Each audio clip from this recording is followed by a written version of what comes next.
Title: 9-year-old author writes heartwarming tale about hometown, sells over 100 copies. Description: Bodie Howland, a creative 9-year-old from Exmouth, Western Australia, wrote and illustrated his own book called The Love Hearts Explore Exmouth. The story is about two love hearts who go on an adventure in Exmouth, with the story exploring themes of friendship, love, and making memories. Bodie has already sold over 100 copies of his book and has plans for another potential storyline for his next book. His parents are proud of his hard work, and the book has even been added to the local library's collection. Hashtags: Tiny homes, the solution to the housing crisis in Western Australia. As the housing crisis continues in Western Australia, tiny homes are being touted as the solution to the problem. Snug Living, a tiny home business, offers affordable spaces for people to use in multiple environments. The company's units are classified as small dwellings by councils, and since they are not on wheels, council approval is the same as a normal building. Another tiny home business, Pocket Condos, offers homes on wheels or skids with a range of options to suit the client's needs. With prices starting at about $90,000 plus GST for a 6-meter-long home, these tiny homes may be the answer to affordable living. Title: Female firefighter leads team amid worker shortage in New South Wales. Kateley Linnett, a 25-year-old teacher's aide, is the captain of the Balranald Fire and Rescue Station in New South Wales, New South Wales. Despite being in a male-dominated profession, Linnett is passionate about helping others and inspiring more women to consider becoming firefighters. Balranald, like many regional areas in New South Wales, has a shortage of firefighters, with Linnett's station having only 4 officers instead of the required 13. Fire and Rescue New South Wales is currently recruiting for more on-call firefighters, and Linnett is urging young people and stay-at-home moms to join and give back to their communities. Deborah is a family violence survivor. She wants to help others start a new life.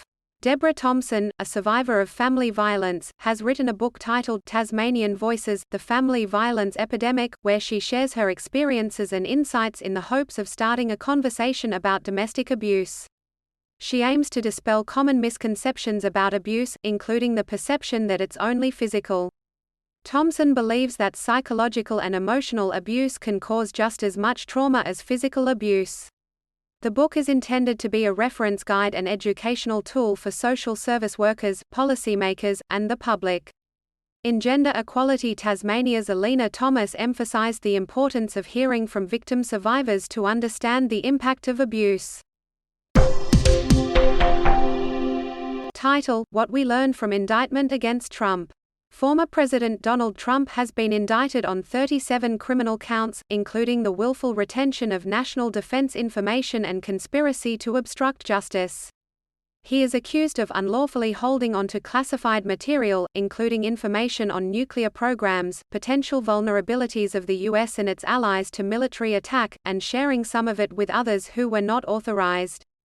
The indictment reveals Mr. Trump sent scores of boxes to his Mar-a-Lago property in Florida after leaving the White House, including documents marked secret and top secret. Mr. Trump maintains his innocence. He remains the leading contender for the Republican presidential nomination, despite his legal issues. Title: Australian resident in New York City recalls memories of bushfires at the site of hazy smog. For much of last week, New York City has been covered in a thick yellow-orange haze caused by Canadian wildfires. For Australian expat and New York resident Eliza Watson, the sight and smell of the smoke reminded her of the bushfire smoke during Australia's Black Summer. Just like back home, she advises people to stay home, stay inside, and wait it out. The smoke forced the closure of New York's zoos and aquarium, and the cancellation of some Broadway matinees and a Major League Baseball game at Yankee Stadium. NASA reported the wildfire smoke reaching as far south as Alabama. Alleged Finks Outlaw Motorcycle Club members arrested on drugs and weapons charges. Several alleged members of the Finks Outlaw Motorcycle Club have been arrested on drugs and weapons charges following a police investigation in northeast Victoria. The ECHO Task Force investigation led to the seizure of drugs, knuckle dusters, and a stolen bicycle during property searches in Wodonga, Wodonga West, and Barnawartha. Police have expressed concerns that some recent crimes in the area were targeted and linked to the Finks Motorcycle Club. 4 individuals have been arrested, with charges including blackmail, extortion, trafficking drugs of dependents, and breaching conditions of bail. The investigation is ongoing. Title: 4 children rescued 5 weeks after plane crash in Colombian jungle. 4 children from an indigenous community in Colombia have been rescued after surviving more than 5 weeks in the jungle following a plane crash. The children, aged 13, 9, 4, and a 12-month-old baby, were the only survivors of the crash that killed 3 adults in May. They were found weak but alive by the military near the border between Colombia's Caqueta and Guaviare provinces. The rescue was supported by search dogs, and discarded fruit and improvised shelters made with jungle vegetation were found. The children are now receiving medical care. Colombia's President Gustavo Petro called the news a joy for the whole country. Title: White House alarmed over Russia's use of Iranian drones against Ukraine. The White House expressed concern over Russia's military partnership with Iran and said that hundreds of one-way attack drones were manufactured in Iran, shipped to Russia, and are being used to attack Ukraine. The U.S. has information that Russia is receiving materials from Iran to build a drone manufacturing plant, which could be operational early next year. The White House released satellite imagery of the plant's planned location in Russia's Alabuga Special Economic Zone. The U.S. and Western powers have accused Iran and Russia of violating the 2015 UN Security Council resolution enshrining the Iran nuclear deal, which includes restrictions on missiles and related technologies until October 2023. Changes to WA abortion laws to increase time limit for terminations, make access easier. The Western Australian government has proposed an overhaul of the state's abortion laws, with plans to fully decriminalise abortions and increase the gestational time limit for a procedure from 20 to 24 weeks. The changes, which were backed by a majority of health professionals and the broader public, will also abolish mandatory counselling and the need for a GP referral. Health Minister Amber Jade Sanderson said the amendments will provide safer and easier access to all women and particularly impact vulnerable communities. The legislation is set to be introduced to Parliament before the end of the month. Air and sea search for overdue divers on Tasmania's east coast. Multiple boats and a police helicopter are searching for 2 divers who failed to return from a dive on Saturday morning. The divers entered the water at Alligator Rock at around 10:15 a.m. but failed to return as planned at 11 a.m. The alarm was raised just before midday, and the rescue helicopter is involved in the search, as well as multiple recreational vessels, police said. Alligator Rock is just offshore from the popular coastal town of Bicheno. Police will hold a media conference later today. Tributes flow for U.S. actor Mike Bataille, dead at 52. The entertainment industry mourns the loss of actor and comedian Mike Bataille, who passed away at the age of 52 due to a heart attack. Known for his roles in Breaking Bad and Detroit Unleaded, Bataille had a successful career in both television and film. He was also a celebrated comedian, making audiences around the world laugh with his performances. Fans, friends, and former colleagues have taken to social media to express their heartbreak and pay tribute to his legacy. Bataille will be deeply missed by all who knew and loved him. Title: Fatal Creek Crash Contributes to Rise in Victoria's Road Toll. A woman has died in a car crash at Toomban, Victoria, over the weekend, bringing the state's road toll in 2023 to 143. The car veered off Donnelly's Creek Road and plunged into a creek, leaving 2 passengers hospitalized with minor injuries.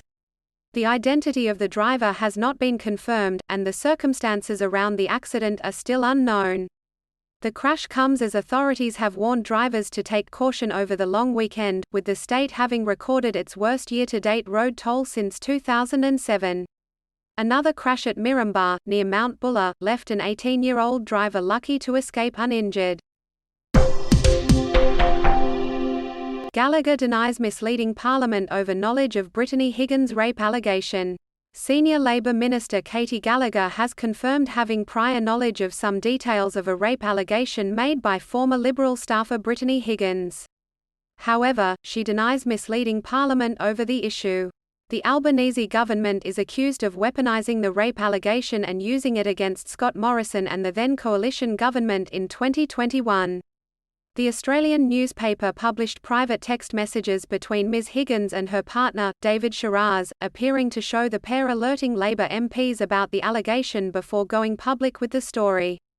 Senator Gallagher confirmed the information but said that she did nothing with it. Police investigate after bones, believed to be human, found in small SA town. South Australia police are investigating after bones, believed to be human, were found on the side of the road in Strathalbyn, a small town south of Adelaide. The bones were discovered on Paris Creek Road and Schmidt Road, connecting the towns of Macclesfield and Strathalbyn, on Friday afternoon. Forensic investigators and other officers searched the area, but nothing else was found. The bones are being tested for confirmation. Paris Creek Road and Schmidt Road were temporarily closed but have since reopened. Police are urging anyone with information to contact Crime Stoppers. Source. Title: Adelaide Aquatic Centre upgrade to cost $55 million more due to concept design improvement. The South Australian government has announced that the Adelaide Aquatic Centre upgrade will now cost $135 million over the next 3 years, $55 million more than the initial pitch. The government states that the additional costs will allow for significant improvements to the concept design, which include outdoor pools, a learn-to-swim facility, a cafe, gym, and water slides. The existing centre will close in August next year, with the new centre expected to be completed in summer 2025-26. The short-term closure will last at least 16 months, and alternative pool options have been identified during the transition phase.